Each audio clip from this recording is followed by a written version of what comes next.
Yep, that's the best stuff. Well, good morning, everybody. This is Gulf Harbour Radio. It is 19:15 UTC, 7:15 if you're in New Zealand, and I guess it's 8:15 if you are in Tonga. Patricia and David here, ZMH 286. Just bending over. David always sneaks both panels of the heater on, so I have to remember now part of my warm-up is to turn one part off. Yeah, we have different climatic receptors in our body here. But good morning to you. Haven't seen hardly any reports come in this morning on either the YIT site or our email or CruiserSatNet. So hopefully you'll all be enjoying some decent weather. Certainly it's not that decent here, although the temperature is wonderful. We woke up to 17 degrees with a lovely northerly. Well, very light northerly, although it's picking up now. It was about 4 knots before, but judging by my lemon balm outside, I'd say it's about 10 knots now. 1004.0 and dropping. Up in the islands, And some of the lows are 17 this morning. Some of the lows are 17. Temperatures, really? Yes. Oh, well, he's been looking at the islands, and some of you have low temperatures as well. So, yeah, it's north wind here, lovely because it brings in some warmer weather. Northeast possibly, but it's anyway, it's picking up, and I'm told that we are going to have a really grim day today. So it'll be a good one for me sitting here with my moon boot, not able to go too far. All right, I'm not going to call for anybody at the moment because I've looked at the propagation tables from our good friends across the Tasman, BOM, Bureau of Meteorology, and it looks like we would be much better operating on 6 megs, but that's not possible. So we will stick here, and hopefully with my better power going out that you might hear a little bit about what's going on around the world. Brexit is certainly looking as if it's going to be a no-deal Brexit, which is going to cause a lot of problems. And it's kind of interesting reading what these problems are. One little bit that I saw last night was that the largest producer of mozzarella in Europe, and you would probably think mozzarella, pizza, Italy, but no, the largest producer of mozzarella in Europe is not in Italy. It's actually a company that has 2 plants, one in Northern Ireland and one in the north of Wales. So after Brexit, their product, which obviously supplies a vast number of pizza outlets in Europe, it would be subject to 40% tariff. That's the very protective tariff that the EU put on agricultural products to keep dairy products in particular from Australia, New Zealand, Canada, wherever, out of their country. But anyway, countries, that would be subject to 40% tariff, and it's already a very slim margin product. So it's going to cause some bit of strife, not just to that company, but to those people wanting mozzarella. They, you'd think that they could look for other markets, but in the United States, they already have a joint venture there. And besides which, there are huge pizza, cheese, mozzarella cheese people in Europe, like in America, like Leprino. You probably could supply all of Europe from there. But anyway, that's the deal. You would think, oh, well, maybe they could come to an arrangement that they don't have 40% tariff, but then that would upset the World Trade Organization because people like New Zealand would say, well, if it's good enough for them to put in product, then it's good enough for us. And of course, that would upset the entire dairy business in the world. They reckon that a no-deal Brexit could actually cost the UK about $30 billion. That's $30 billion. So, sorry, pounds. Pounds. I've got the squiggly pound note here. You used to be able to have that on your keyboard, didn't you? But not anymore. All right, cost of living. This is cost of housing. This is. It was an interesting thing that Whistler said. Looking at the cost of owning your house or renting your house or renting a house in Canada, and well, actually Canada and New Zealand top the list. I would have thought that Canada would have been a bit cheaper than New Zealand, but in fact, Canada, if you look at it in a certain way, the house price to income ratio, then actually New Zealand on that particular score slightly edges out Canada. but they're both well ahead of the rest of the world. They're followed by Sweden, Belgium, and Australia. But what I found was interesting was the other end of the table, where it's cheaper to have a house. And I would have thought places like Switzerland and Germany and Italy and Japan would have been way up there, but they're not. They're at the other end of the scale. So a really interesting table of what it costs you, what your income is, etc., etc. So thanks for that one. What else have we got? Well, there have been demonstrations, or actually not demonstrations, but in the House in the USA, they had a vote on whether they would impeach the president, and about 100 of the Democrats actually voted against impeachment because Nancy Pelosi, the House Speaker, wants to complete the investigation that they're running at the moment before they do anything, because that would have more success at the end. So that's all ongoing there. Puerto Rico, don't hear much from them, do you? But they've got demonstrations there. They want the resignation of their island's governor. Oh, jeez. Well, evidently he made sexist and homophobic comments online, which have been released. I tell you what, folks, it doesn't pay.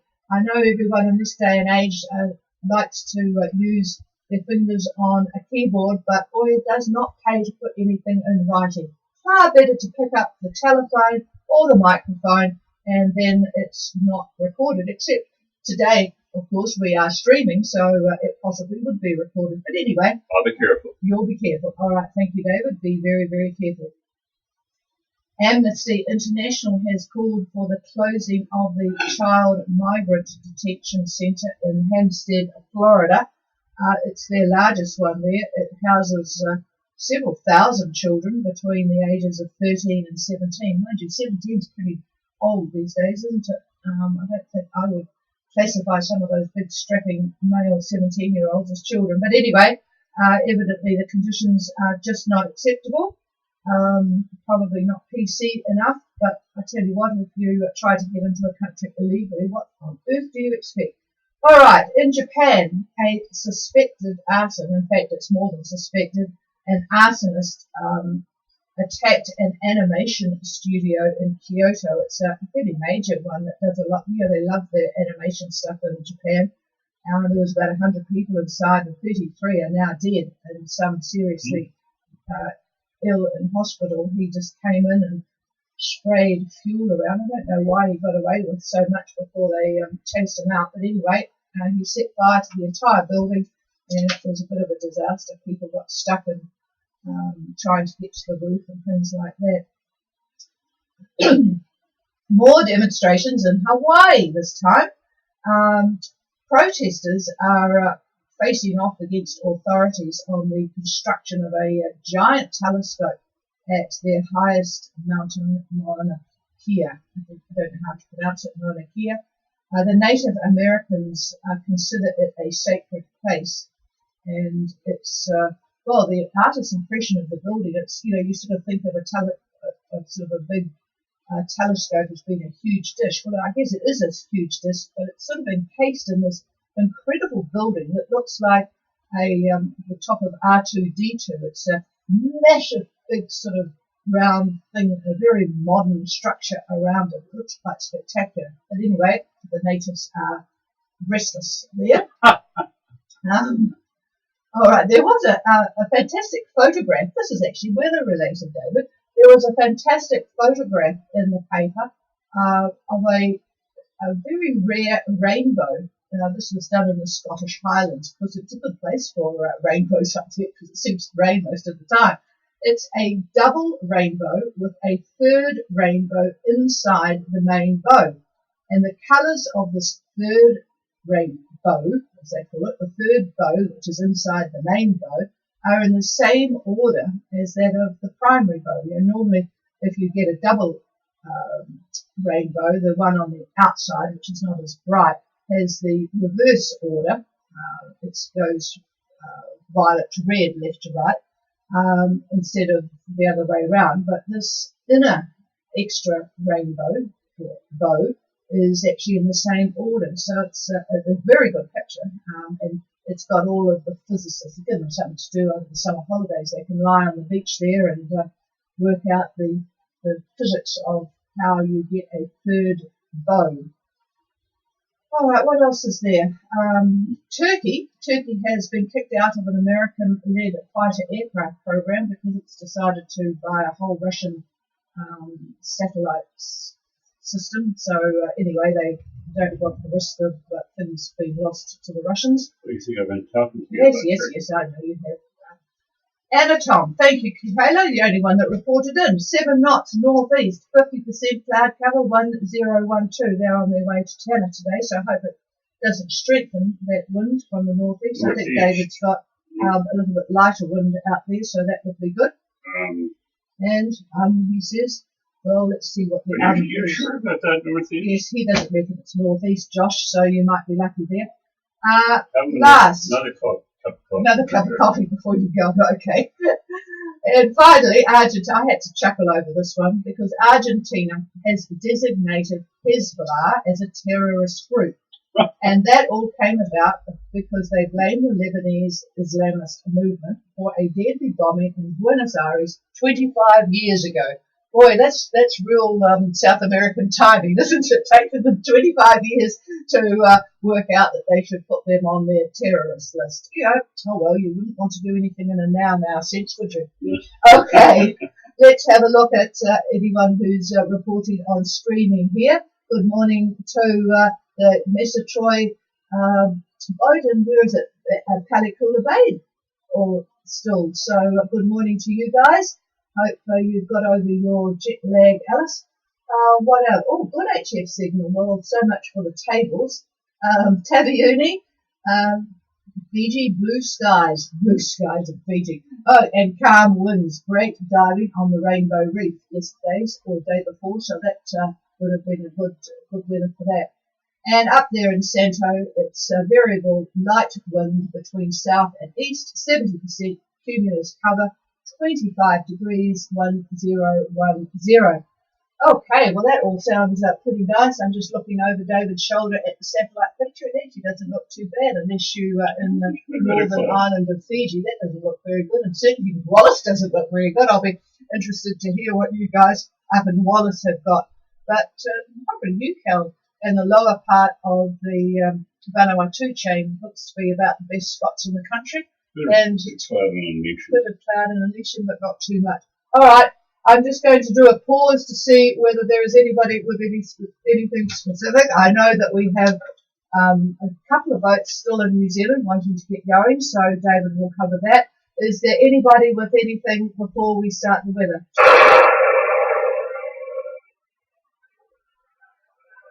Nothing heard, so I will pass the microphone.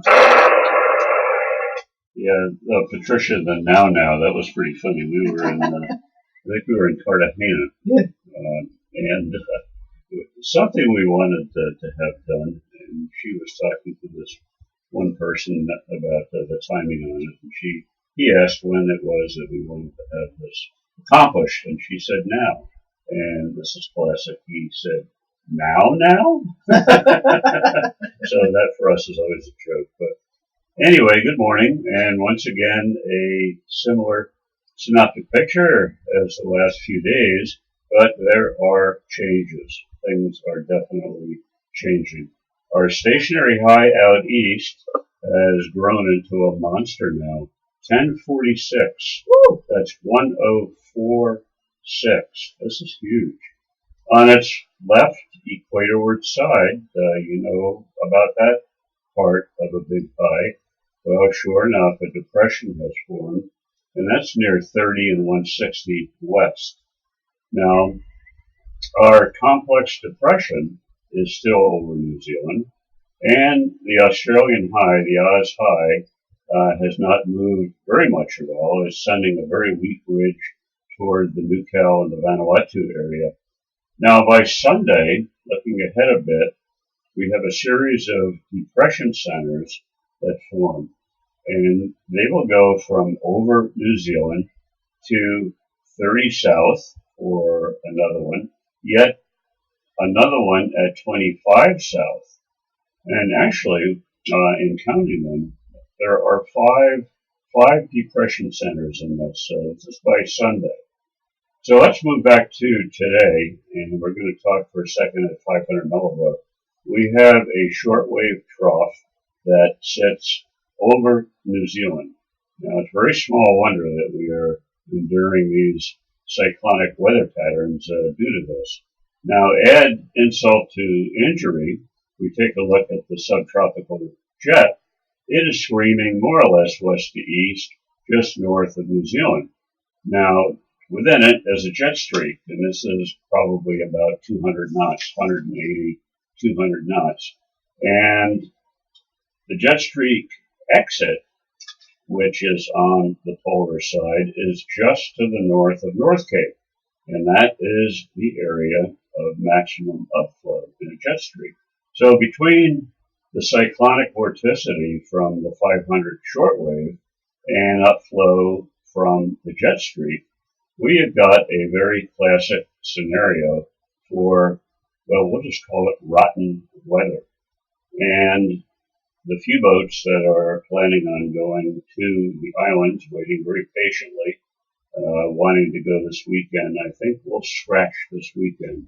It's looking like Monday. They know who they are, and I will be getting them an email out later today to talk about this trip. Anyway, up in the tropics, the Solomons Trough, remember that area, the Solomons and surrounds, that's called the hot pool. And the reason it's called the hot pool is that your typical trade winds, your southeast trade winds, give or take on the direction, are pushing all the water out west, particularly in a La Nina. But most of the time we do have the trades. And all of that hot water just gathers in that area, and that's why they call it the hot pool. And needless to say, when you have very, very warm seawater temperatures, which is typical of that area, slightly cooler temperatures in the atmosphere, you have air rising, and that creates the cloud and the troughs form. So that's the reason for that. Almost all the time, this time of the year, we see these troughs. Anyhow, this active trough runs to the south of Rotuma. It was over Rotuma yesterday, but now it's shifted south a little bit. It goes on to northern Tonga, up around New Potatoes. Now, there's another trough up there that runs between Tuvalu and Tokelau, and then it goes to Samoa and onwards to Niue. And then finally, we have a quasi-stationary front that starts off down in the Southern Ocean, and it runs north toward Tonga proper, the main part of Tonga. So, with that, we'll take a quick look at Wallis, and quite light air early this morning, rising to northeast about 10 knots by lunch, rising to 10. That's pretty funny. That's hardly any air at all, is there? Saturday's pretty much the same, and Sunday maybe north-northeast, also in the 10-knot range. Now you can expect scattered showers today, cloudy on Saturday quite early, but then more showers later on in the day on Saturday. And on Sunday, yep, scattered showers as well. The winds, though, the winds north-northeast, they could be backing to the north-northwest, but very light at that time. It's the Sunday. Now, some of the actuals, I only have one actual, and that's in a little place to the north of Wallis, and it's called Haifo. I'm not sure how you pronounce that, but if you think of hi, hello, Haifo. Anyway, south-southeast 10, variable later. So we have a bit of direction early on, then it goes variable, about 4 knots, hardly any air at all. Now, talk about the lifted index a little bit. It's running there about -2, -3. Now, this is a pretty useful index as it shows the degree of instability in the atmosphere. And the values that I'm talking about here, -2, -3, that indicates a very good potential for showers and thunderstorms. And that is what's been predicted. I may do a little short session next week, I think, on instability in the tropics. It's sort of an interesting subject. I'll try not to make it technical, but it is interesting and it's helpful to you because this information is available if you have the internet and if you have an idea what to look for and what they mean. That'll help you with your own weather forecasting, which is the whole object of Gulf Harbor Radio, is to teach you how to be your own weatherman or lady. And now to Tonga, the ridge from the Big Fat High is trying to provide fair weather for the main route. It was pretty good yesterday. The afternoon, though, we may see some occasional showers from cloud moving in from the west.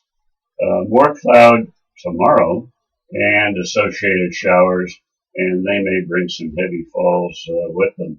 The lifted index there could be as high as -3 as well. Now today, the winds by lunch, east-southeast in the 15-knot range, but shifting east-northeast this afternoon. And Saturday, we may see northeasterlies about 10 to 15. And on Sunday, a little bit more of a shift northwest and possibly getting up to 20 knots. And then we're going to see south-southwest winds developing. And on Monday, that's pretty much what they look like, south-southwest, 15 to 20. This morning, some actuals. Vaval reports calm, scattered cloud, barometer at 10-12. The Hapais, east-southeast 8, scattered to broken, barometer 1013. And Tongatapu, east-southeast 4, scattered to broken, 1014. Very humid, extremely humid down there. Give a pause to let our amplifier cool off a little bit. And on to Fiji, as our trough just to the north is slowly pushing south, and it's going to affect the group. So expect cloudy periods to increase, and they'll be bringing showers, isolated thunderstorms, and so forth through Saturday and Sunday. Imagery this morning shows plenty of cloud. Early this morning, mostly overcast, and there's breaks in that, but you can see it quite clearly if you have the internet. Winds by lunch, east to northeast, depending upon where you are, 10 to 15 knots though, but getting up to 20 or so in some areas, like the northern Lao as an example, southwest Viti Levu, those two areas, a little bit more wind. On Saturday, northeast winds are going to clash with southeast winds, and that will support the trough that we're talking about. And Sunday, we will see a shift, and the winds will become mostly southerlies, 15 to 20, some areas getting up to 25, some areas 10 to 15, and they would be the wind shadow areas. The radar loop this morning shows scattered showers about the group. The rain-bearing clouds are all moving generally north to south. And we'll give you a few spot observations. A few is right. It's all I've got. Savu, southeast 8. Nandi, east 3. Scattered to broken. Barometer 10-11. Nassori was calm, broken. Barometer 10-12. Observations for other areas are, again, too old. Fiji, just for some reason, is not updating them. They are a lazy bunch, I'm afraid. I don't understand this, folks. I mean, they do have an aviation part of that total Met group there, and these guys need to wake up. Other areas like Vanuatu, which is next, they're on the ball. We get very good data from them, and it does come out promptly. But anyway, Vanuatu does look decent on imagery, mostly fine. There is scattered cloud.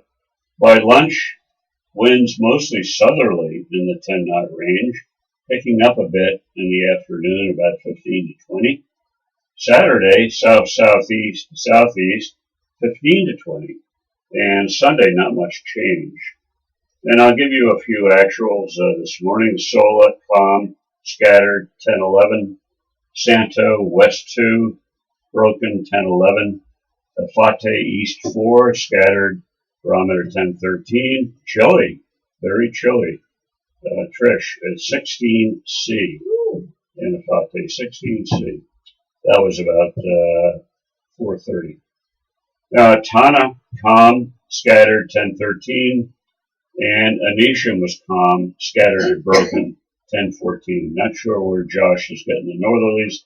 Sounds like orographic winds from the hills being cold or probably rushing down and providing that northerly. I don't doubt what he says, but that's not a true wind. That's just basically due to the conditions. NewCal imagery shows scattered cloud, no trough activity that I could see. Our southern lagoon looks great today. Variable winds 4 to 5 knots, mostly sunny. By dinner, the winds are a little bit more organized. I think southerlies 5 to 10. Saturday, a shift to the southeast in the 10-knot range. A little bit of a chance of showers, I think. Chance of showers then. The wind will pick up in the afternoon, south to south-southeast, getting at maybe 15. Sunday about the same, partly cloudy, some areas getting up to 15 to 20. Early this morning, the outer reef, these are actual conditions, reported south to south-southeast 7 to 12 knots, Ile de Pan south 4 knots, and Noumea north-northwest 7 knots. And quite cool in Noumea, 17C, 17. Oh, same as here. So there you go, same as here, that's right. Okay, that's it for me, folks. Have a good weekend. Talk to you on Monday. Here's the chief. And while David's been talking, I have ceremoniously obliterated the HF propagation reports from my computer because Valak in Taviuni says it's good. Eye Candy up there in Yasawa is good. Mesaluna, Suva, good. And Mesa Troy in Luganville, well, sort of around the corner, and they're in Palikula Bay, says it's good. So that all means that the propagation is definitely good and not as per what they forecast.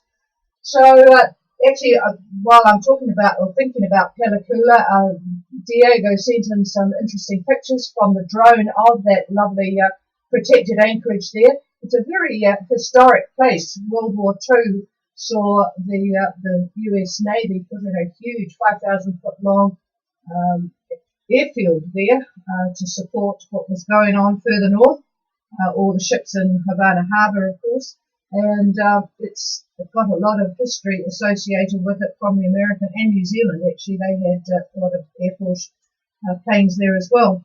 All right, and just a comment, the report from Wallace has come in from Whistler. 1 knot at the moment, east-southeast, 80% cloud cover, 28 degrees, very warm up there. They look as if they're going to be enjoying some good snorkeling. There were some pictures that Imagine put on the Yit site, and it didn't look all that clear actually in the water, but maybe that was the visibility had been affected by some more stormy weather, but it certainly didn't look as if visibility was anything to write home about. I'd like to see if we can find XL, and seeing as the propagation is quite good, and the radio is pretty bad, so I'm hoping that you will, somebody will be able to pick them up. XL, I just hope that you are nearing Wallace at the moment. Please call.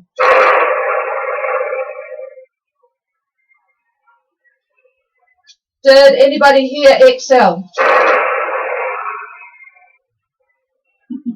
No, nothing heard. Is there anybody else with anything? I see that Valak have voted for a session from you, David, on instability in the tropics. God, that could go on forever.